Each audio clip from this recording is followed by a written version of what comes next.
जय हिंद दोस्तों। कैसे हैं आप सभी लोग। आशा करता हूं आप सभी ठीक होंगे, स्वस्थ होंगे और मौज कर रहे होंगे।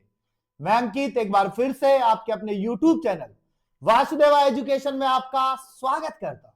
और दोस्तों एक बार फिर से फाइनल जूलॉजी सेमेस्टर फर्स्ट के हम शॉर्ट टाइप क्वेश्चंस लेके आ चुके हैं। ये हमारी लास्ट वीडियो होने वाली है जूलॉजी वाले बच्चों के लिए, फर्स्ट ईयर वालों के लिए।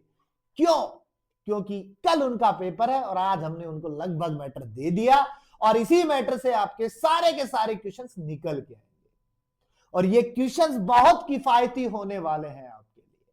और ये क्वेश्चंस उतने ही किफायती होने वाले हैं जितना कि सर्दियों में ब्लैंकेट का होना, क्योंकि ब्लैंकेट है तो आप सर्दी से बच जाते हो और वासुदेवा एजुकेशन है, वहां की इंपोर्टेंट क्वेश्चंस है तो आप एग्जाम को क्रैक कर जाते हो आसानी से, पेपर बैक होने से बचा लेते हो।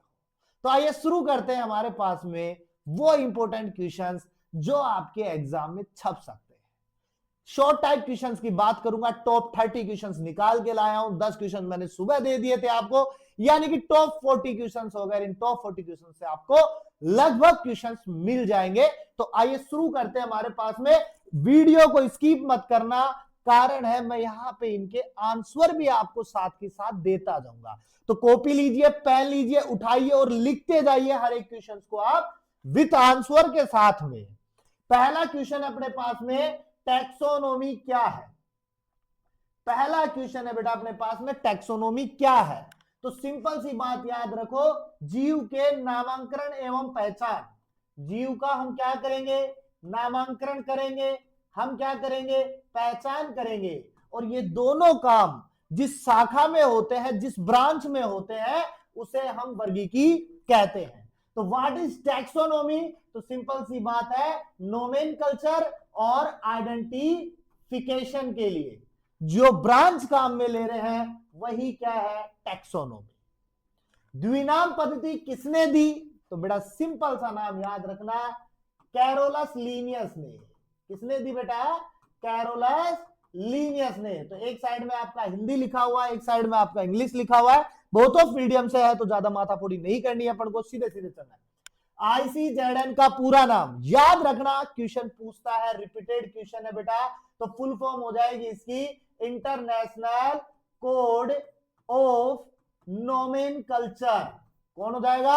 International international code of zoological nomenclature.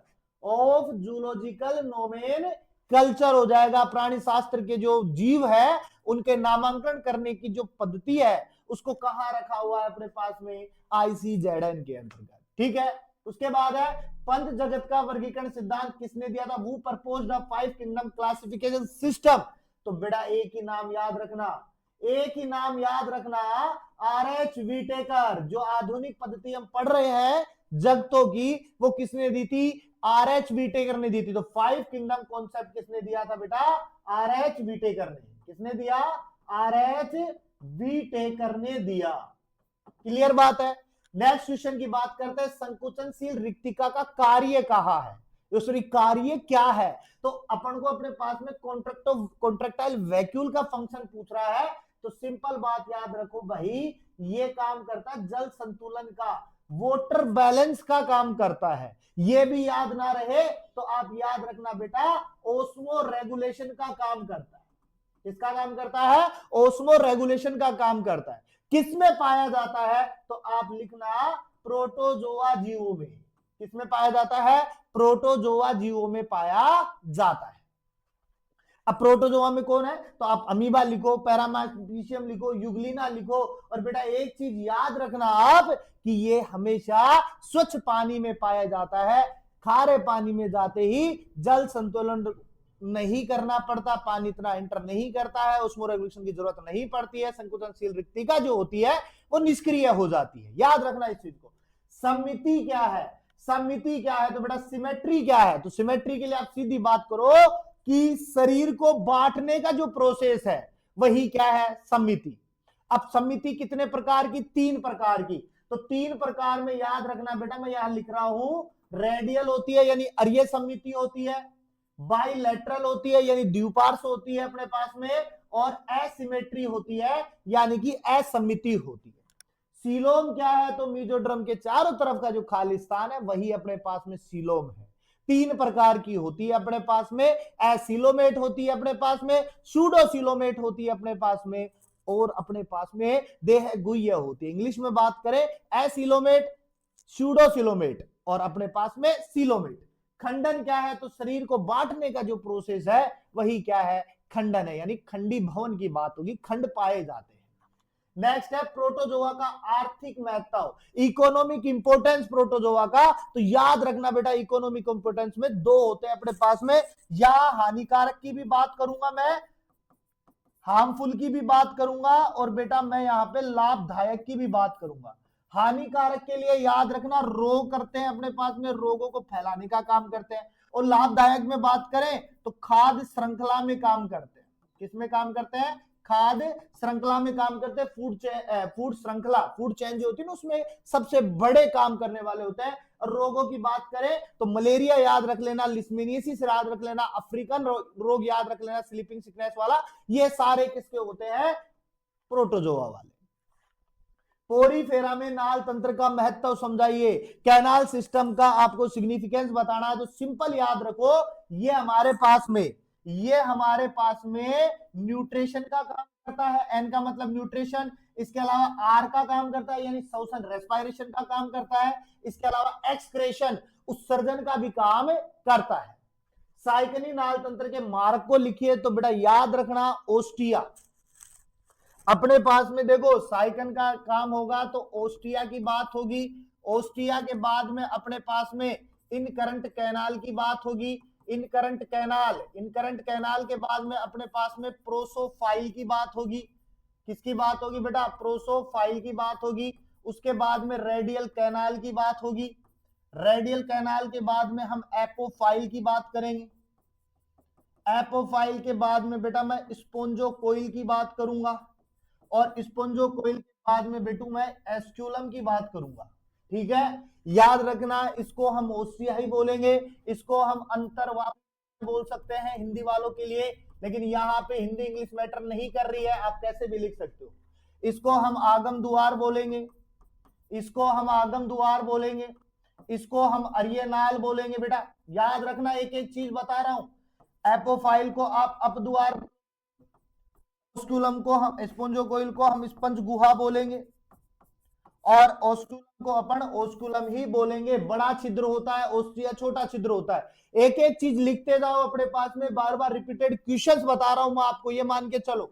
इसके अलावा बहुरूपता क्या है, पॉलीमॉर्फिज्म क्या है? तो सिंपल सी बात रखो, कोई भी जीव है अपने पास में, उस जीव के अंदर अगर 2 स्वरूप पाए जा रहे हैं, 2 फेज पाए जा रहे हैं, तो वो पॉलीमॉर्फिज्म में बहुरूपता है। किसमें पाया जाता है? ओबेलिया में पाया जाता है। तो ओबेलिया में एक होता है पोलिप अपने पास में बेटा, और एक होता है अपने पास में मेडुसा होता है। याद रखना इस चीज को।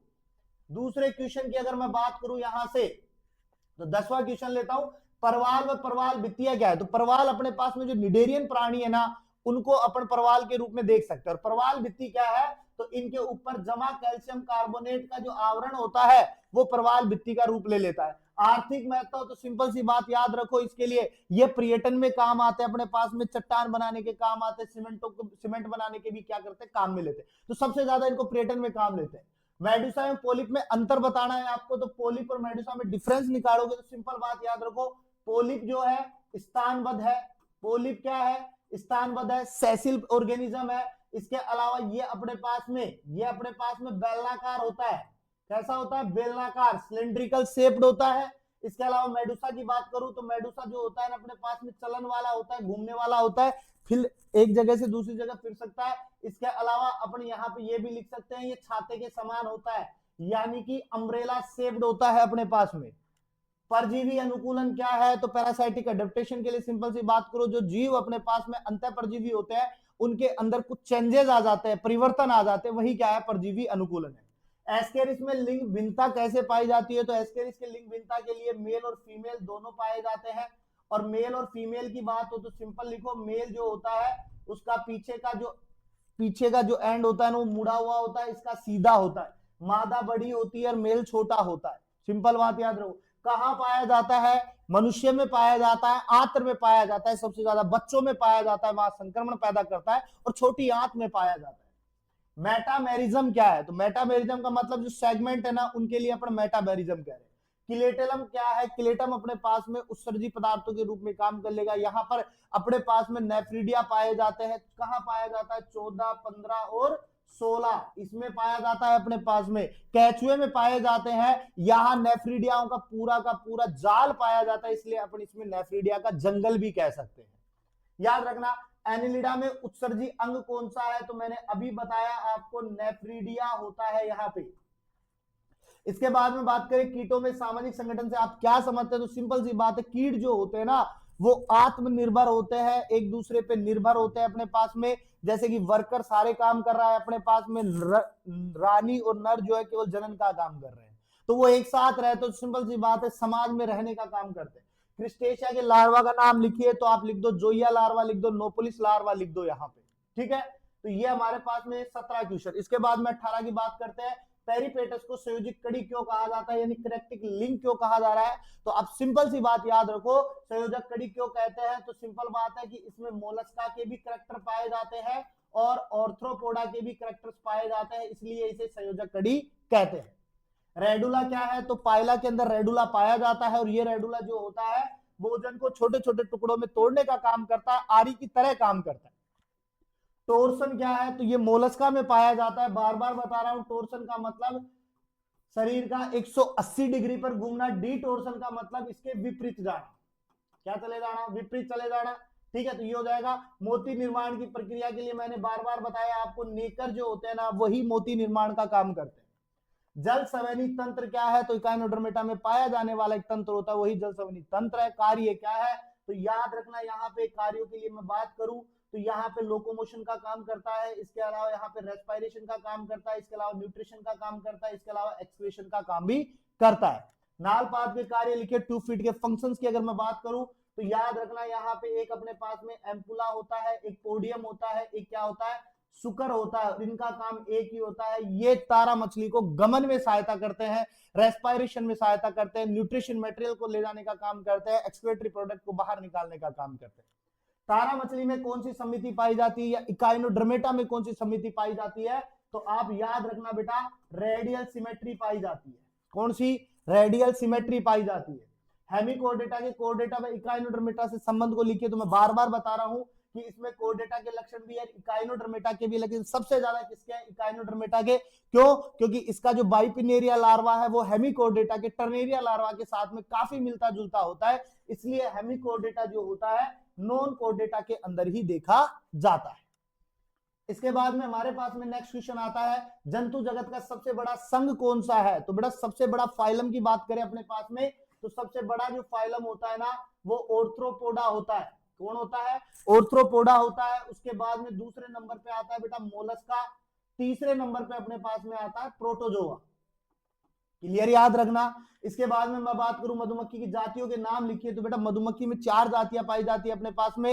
एपिस डोरसेटा पाई जाती है, एपिस इंडिका पाई जाती है, एपिस मेलिफेरा पाई जाती है, और एक अपने पास में पाई जाती है लिटिल बी पाई जाती है। कौन सी पाई जाती है? लिटिल बी पाई जाती है अपने पास में, ठीक है। तो इस प्रकार से अपने पास में मधुमक्खियों की 4 जातियां पाई जाती है, याद रखना। और मधुमक्खी के सामाजिक संगठन में 3 प्रभेद होते हैं, एक श्रमिक होता है, एक अपने पास में रानी होती है, और एक क्या होता है? नर होता है, ठीक है। इसके बाद में हम बात करें संगठन के स्तर क्या है, तो बॉडी का जो ऑर्गेनाइजेशन होता है ना, उसे अपन संगठन का स्तर कहते हैं। अभी संगठन स्तर कोशिका स्तर का भी होता है, उत्तर स्तर का भी हो सकता है, और अंग स्तर का भी हो सकता है, क्योंकि एक शरीर को बनाने के लिए सेल भी चाहिए, टिश्यू भी चाहिए हमें, टिश्यू के साथ में हमें ऑर्गन भी चाहिए, और ऑर्गन के साथ में पूरा का पूरा एक सिस्टम चाहिए, तो यही संगठन के स्तर होते हैं। चपटे गर्मी में उत्सर्जन किसके द्वारा होता है? तो मैं बार बार कह रहा हूं बेटा, फ्लैम सेल के द्वारा होता है।